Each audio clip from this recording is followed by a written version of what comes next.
So I want to explain this concept.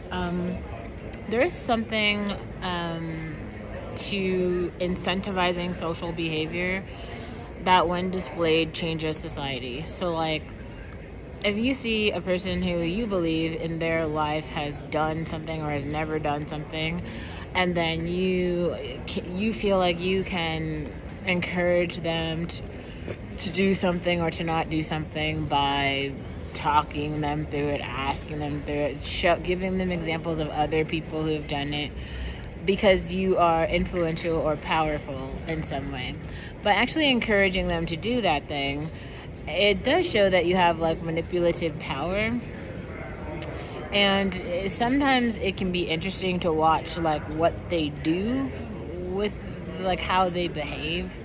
So it's like social engineering, right? But I just think that to people who do that, I don't know why people always do that to me, but to people who do that, I think that you should realize that you don't always understand the emotional state of the person that you're doing that to. I feel like that's kind of like actually a good description of the current state of Black America. It's just like nobody knows how to react to these like adverse situations that they're in. And there's so many other people who are basically in this state where they don't want to switch places. So they're like, well, as long as I'm not Black, then it's fine, because then I can have this. So it's like all these people who believe that like if I have an apartment that they should have an apartment, even if they just don't work. It doesn't work like that. Like, I have an apartment because I work. If you work, then you can get an apartment, and that's the thing. And so then there's always this comparison. Oh, well, Olivia has like a fox fur blanket, therefore I should have it. It's like, no, the shit that I chose to buy with my money is mine. If you want to buy something with your money, then it's yours. It's a very strange thing about this comparison of like, oh, well, okay, at least I have one more than she has, so now I'm better. And they spend their whole lives like comparing what they have to what you have, as though it makes them superior, because that's all they have is like the one up. It's a very strange perspective, but it is one that I've observed for a while, and it's kind of like frustrating. It's really frustrating. I just kind of feel like overall, like, I wish people would stop comparing themselves to me.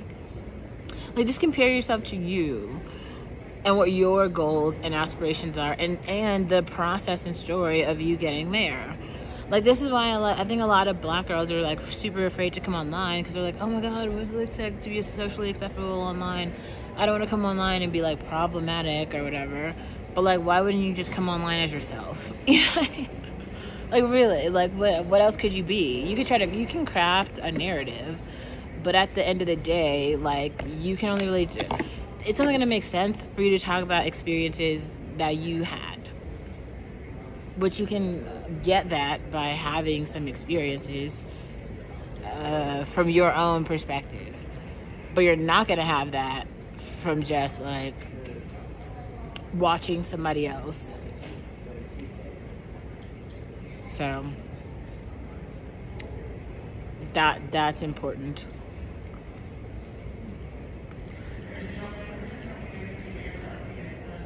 Like, you have to go out into the world and have an experience for yourself.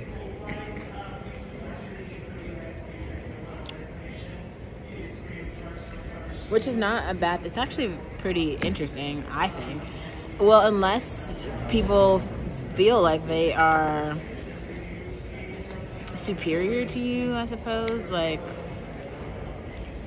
I don't know. That's why I feel like I've tried to just go out into the world in spaces that I feel are safe. Like the garden, the restaurant, the lake. It's like those are just such neutral spaces that no one owns. Those are public spaces. So like, I should be able to go into those spaces, and people should not try to attack me. I guess that was like my whole logic reasoning behind it, and that's weird. It's weird, but it's also like, I don't know, it's just how I feel.